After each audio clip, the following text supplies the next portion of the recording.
electoral se vivió como una especie de referéndum sobre el futuro de los demócratas. Zohran Mamdani ganó ayer la alcaldía de Nueva York, donde se enfrentaba al exgobernador del estado, Andrew Cuomo, que se presentaba como independiente, y parece que la asistencia de votantes fue muy alta, y también hubo elecciones como decíamos, en Virginia y en Nueva Jersey, donde los candidatos demócratas también dieron golpes importantes. En California también se produjeron estas elecciones. En Miami, dos candidatos a la alcaldía deberán enfrentarse en una segunda vuelta electoral el 9 de diciembre. Eileen Higgins, de 61 años, comisionada del condado de Miami-Dade, y Emilio González, de 68 y exadministrador de la ciudad. En California y en Nueva York hubo una participación especialmente alta. Y bueno, vamos a estar conversando de todo esto porque también se habla mucho de candidatos musulmanes que hacen historia en Estados Unidos, como es el caso de Zohran Mamdani, nuevo alcalde musulmán de Nueva York, pero también estamos hablando de Ghazala Hashmi, vicegobernadora electa de Virginia, que será la primera mujer musulmana elegida para un cargo estatal en todo Estados Unidos. Zohran Mamdani ganó con el 50,4% de los votos, frente a un 41,6% de Andrew Cuomo, y el candidato republicano Curtis Sliwa quedó con 7,1% de los votos. Voy a saludar a esta hora a nuestro invitado. Se trata de Robert Valencia, analista político y periodista de la red conectas.org. Robert, en Nueva York, buenos días, bienvenido. Buenos días, Jairo, y un placer estar con ustedes. Un saludo a la radioaudiencia de la Universidad Nacional de Colombia.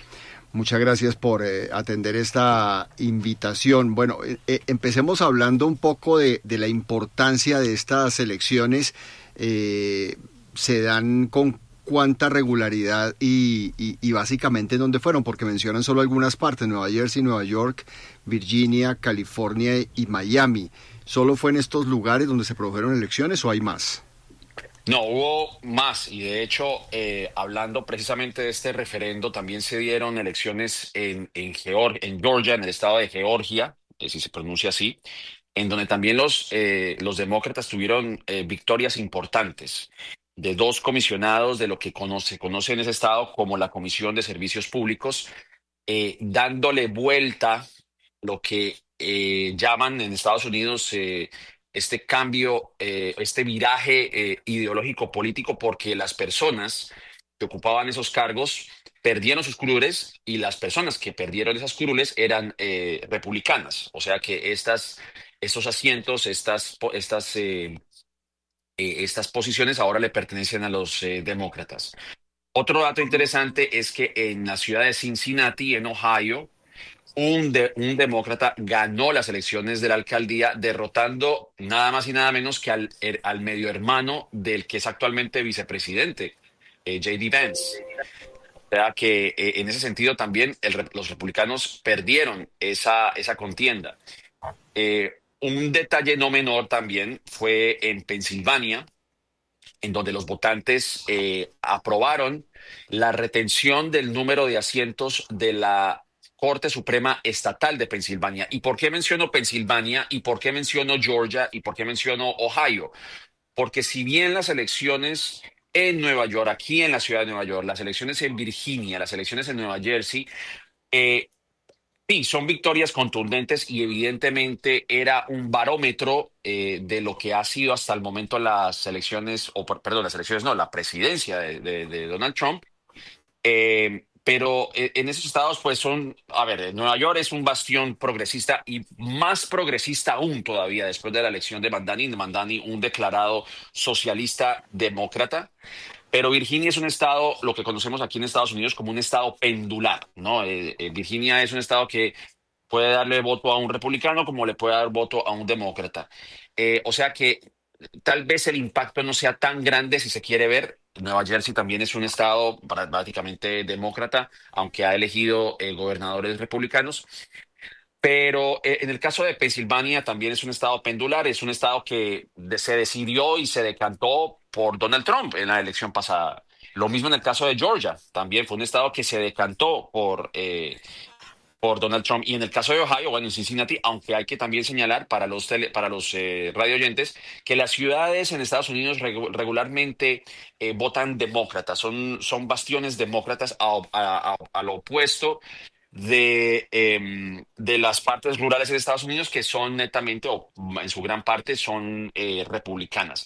Pero el hecho de que estas elecciones se dieron en ese contexto y en donde los demócratas realmente barrieron, en el caso de Virginia, vuelvo al caso de Virginia, todos los condados, todos los condados en ese estado dieron un viraje hacia los demócratas, lo que no ocurrió en las elecciones presidenciales del año pasado, donde hubo condados que votaron a favor de Donald Trump. Y en este caso, en Virginia, todas las elecciones, desde la gobernación hasta la Fiscalía General y otras curules a nivel estatal, básicamente todas las ganaron los demócratas. Entonces, dentro de ese contexto, podríamos decir que sí es un referendo en mi opinión, hacia Donald Trump. De hecho, y ya con esto concluyo, en el caso de Nueva Jersey, el candidato republicano pues recibió el respaldo de Donald Trump de la misma manera que Andrew Cuomo aquí en Nueva York recibió el respaldo de Donald Trump. O sea que básicamente pues fue un endoso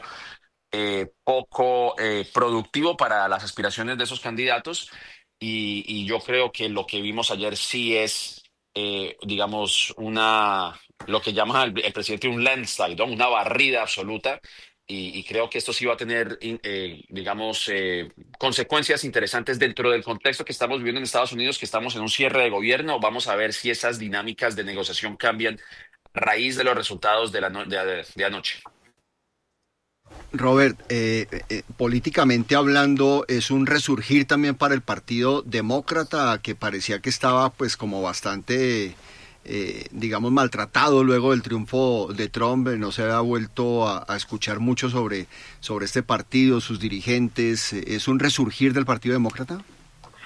Absolutamente. Yo creo que desde hace un año, justamente cuando ganó Donald Trump, pues hay un dicho acá en Estados Unidos, un dicho en inglés, una expresión que se llama el whiplash, que es el whiplash, viene siendo en español como que se queda uno aturdido, ¿no? Como que quedaron aturdidos después de la derrota de hace un año. Y en ese, digamos, en ese golpe que los dejaron un poco como atontados, si se quiere decir, pues es difícil o es difícil para los demócratas tal vez ubicarse, tratar de recobrar el sentido y ver cuáles son los pasos siguientes en las aspiraciones políticas, porque no solamente fueron las elecciones de anoche, sino ahora las que se vienen, que son las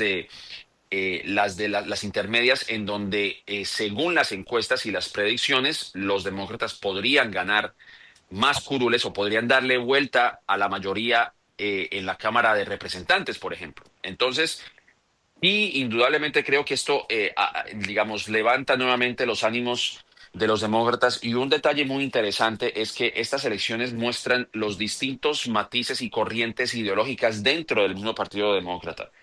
Hablo, por ejemplo, en el caso de Zoran Mamdani, que es, digamos, un demócrata radical, bueno, radical dentro del contexto estadounidense, ¿no? Obviamente yo creo que muchas de las políticas de Mamdani se asemejan a los sociodemócratas europeos. Pero aquí obviamente lo tachan de comunista, ¿no? O sea, dentro de la política estadounidense, hacer una propuesta como la de los buses gratis para todos, o el de aumentar los impuestos de los millonarios que viven aquí en Nueva York, o de proveer vivienda costeable, asequible, o la de proveer servicios de guardería infantil gratis para los neoyorquinos, pues eso dentro de la política estadounidense, eso ya es marxismo, ¿no? Eh, digamos, poniéndolo en ese contexto. Y creo que con esas ideas que él propuso, pues lo ubican en el espectro más hacia la derecha, más hacia la izquierda, perdón, que otros demócratas. De hecho, Chuck Schumer, que es el senador de aquí de Nueva York, demócrata, y que es el líder de la minoría en el Senado, no respaldó a ningún candidato, porque existían esas diferencias. Sin embargo, en el otro aspecto de los demócratas, la ganadora de la gobernatura o de la gobernación de Virginia es un poco más moderada en sus ideas. Y vuelvo y indico, moderada dentro del espectro de la política estadounidense. Entonces esto habla de que no importa en dónde se ubiquen los demócratas, si son digamos, radicales en sus ideas, como moderados en las otras, pues esto le da un resurgir al partido y creo que eso sí anima no solamente a los demócratas para las elecciones del año que viene, las intermedias, sino que vuelvo y menciono en el contexto en el que nos encontramos ahora, en donde el cierre de gobierno se está convirtiendo, si es que no es ya el más largo de la historia y en donde veremos si los demócratas se animan o animan a los presidentes o digamos, a raíz de esas elecciones, le indican a los republicanos que es hora de sentarse a la mesa porque creo yo, los demócratas lo van a vender como un referendo, como un regaño, si se quiere decir, a los republicanos por no atender las demandas de las personas que uno la están pasando mal porque no están recibiendo, por ejemplo, ayudas de servicio alimentario, que esa ha sido la disputa, y en donde los premiums o los gastos de costo médico a través de lo que se conoce aquí como el Obamacare podrían aumentar si no se extiende esa prórroga de subsidios para que las personas puedan pagar servicio médico mediante el servicio de Obamacare. Entonces, a eso hago esa referencia con el cierre de gobierno y respondiendo todo esto que acabo de decir a tu pregunta, sí, totalmente. Yo creo que los demócratas tendrán un nuevo aire luego de las elecciones de anoche. Robert, el presidente Trump amenazó con retirar fondos federales a Nueva York por la victoria de Mamdani. ¿Esto qué tan viable es y en vez, digamos, de generar como una disposición del gobierno a de pronto entrar en negociaciones, podría polarizar aún más? Es una muy buena pregunta. A ver, el discurso de Mandani anoche eh, creo que pone sobre la mesa una contienda tete a tete, por ponerlo de alguna manera. Yo creo que el discurso que dio Mandani es solamente, y lo dijo textualmente, tengo mi discurso en este momento, suba el volumen, bueno, cuatro palabras en inglés que eran turn up the volume, suba el volumen, es decir, que suba el volumen de los ataques, que siga como tratando de animar o de echarle más leña al fuego de lo que ya se ha visto. A ver, a tu pregunta, pues no, el presidente tiene una obligación que es la de distribuir dineros federales como corresponde, independientemente si el candidato es socialista demócrata, si es republicano, etcétera, etcétera. Obviamente Donald Trump dijo esto con el fin de influir en las elecciones para la alcaldía en Nueva York a favor de Andrew Cuomo.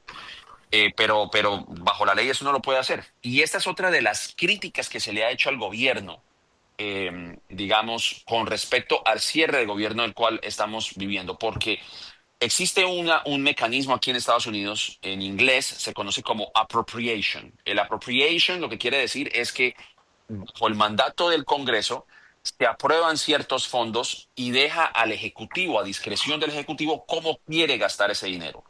Ya se ha ubicado dinero, digamos, se apartó este dinero para que el gobierno en sus distintas agencias pueda gastar el dinero como cree conveniente o como lo ordena, bueno, no conveniente, sino como lo ordena la ley también.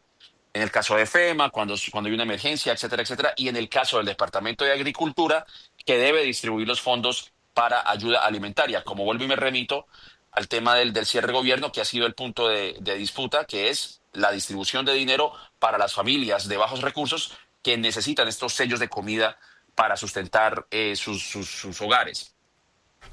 Entonces, esa ha sido la disputa aquí en Estados Unidos, de que el Ejecutivo no quiere gastar dinero, no porque no lo haya, sino porque lo está utilizando para fines ideológicos, para fines políticos, porque considera que muchos de estos programas son woke, ¿no? El famoso woke del que muchas personas de la derecha critican, ¿no? Que es el wokeismo. Y en este caso aplica exactamente lo mismo. Digamos, el presidente, y lo tengo que decir, lamentablemente, pues no es una persona que tenga mucho apego a las leyes y a las reglas y a las buenas costumbres y al sistema de juego político que existe y que ha existido en Estados Unidos. O sea que indudablemente vamos a ver si de pronto se bajan los ánimos y se sienta tanto Mandani, el nuevo alcalde, y el presidente, y también la gobernadora de Nueva York, que yo creo que también va a tener un rol importante en este juego, en esta distribución de fondos hacia la ciudad. Pero pues evidentemente el presidente, pues dentro del marco político, pues tiene que hacer su trabajo de distribuir fondos federales a los estados y en particular a las ciudades. Pues escuchan ustedes a Robert Valencia, él es analista político y periodista de la red conectas.org en la ciudad de Nueva York. Y pues Robert, muchas gracias por este tiempo que nos ha dedicado y por ayudarnos a entender un poco este momento político y electoral que ha vivido el país. Que tenga un excelente resto de día. Igualmente, un placer estar con ustedes o hablar con ustedes y hasta la próxima. Análisis